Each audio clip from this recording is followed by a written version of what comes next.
Welcome to this screencast on preparing for an online exam from the Learner Development Team at Manchester Metropolitan University. In this screencast we will discuss some practical tips and helpful hints to ensure you are confident when approaching these assessments.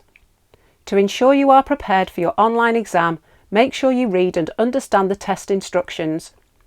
You will need to carefully check the date and time of the exam, how long you have to complete the exam.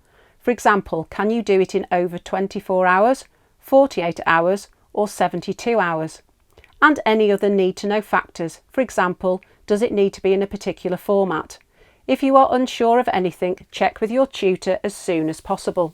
Find out what you do and do not understand about the materials that are going to be in your examination. Take a day to go through the materials. Gather together all of your notes. As you go through your notes, look for any gaps in the material. That might be missed readings, assignments that didn't go so well, or lectures that you didn't attend. Ask yourself, do I get this topic? Do you have a full understanding of what is discussed, and can you take that understanding further? These answers will help you assess where there may be gaps in your comprehension. Once you have assessed what you do and do not understand, you will want to fill in any knowledge gaps as soon as possible. Create a study plan to ensure that you have enough time to prepare for your online exam. This will help you to stay focused and in control of your learning. Colour code different topics to make it easier to identify the different areas you need to revise. Don't forget to add in downtime to relax and complete other tasks such as household chores. Even though you will have access to books and notes during your exam, you still need to have the knowledge and understanding of the material in order to be able to use it flexibly.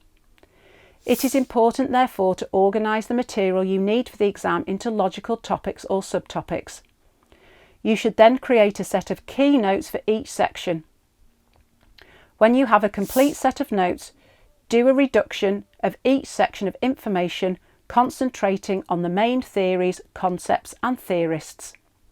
Aim to reduce your notes by about 50%. Using this condensed version, turn the section into a new format that you can use for the exam.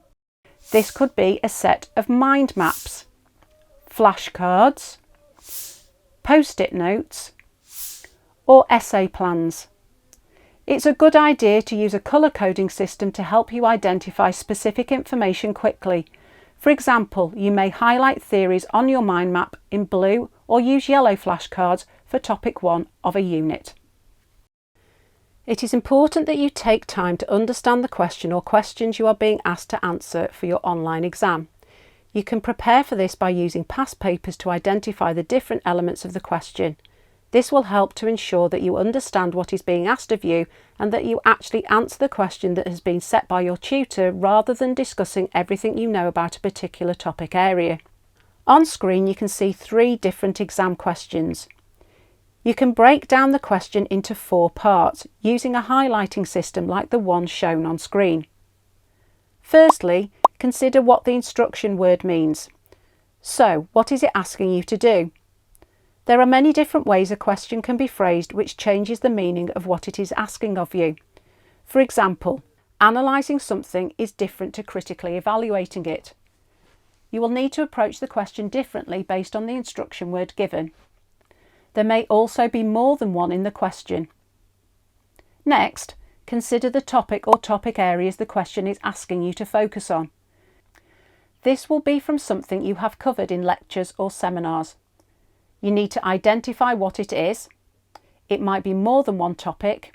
In this example, the topic area is social work practice. There may also be a topic focus. Think about if you're being asked to look at something specific. For example, are you being asked to look at it from a certain angle or perspective? In this question, you are being asked to focus on the changes that have been made to social work practice.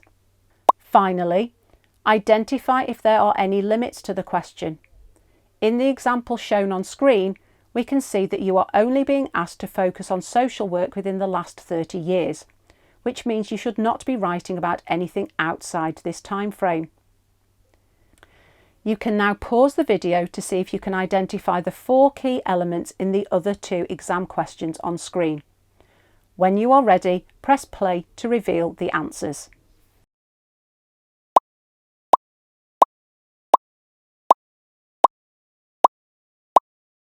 Handy hints and tips. Avoid last-minute problems. Make sure everything is working well in advance of the exam. Also make sure you'll be in a location with an adequate internet connection. It's a good idea to have a wired connection using an Ethernet cable, as Wi-Fi can be temperamental. Advising to prepare for the unexpected may sound like the voice of doom. However, if you don't and something does go wrong, it can be very stressful. Don't leave everything to the last minute. If you are given a 2-day window to complete and upload your exam, try not to leave it until an hour before the deadline to upload your work. Plan to take the exam early on the first day available. Then if something does go wrong, you have time to get in contact with your tutor and IT to make them aware you are having issues and to resolve the problem. Also take screenshots of your work and any error screens so that you have evidence. If you have access to practice questions, do them. Depending on how long in advance you get the questions, you may need to test how quickly you can type in order to be realistic about what you can produce in the time available. As you test yourself, limit your time to that which will be allotted for the actual test and decide how long you will spend on each question.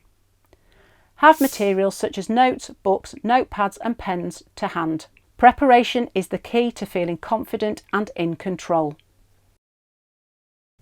Thank you for watching, and if you do have any questions, please use the contact details on screen to get in touch.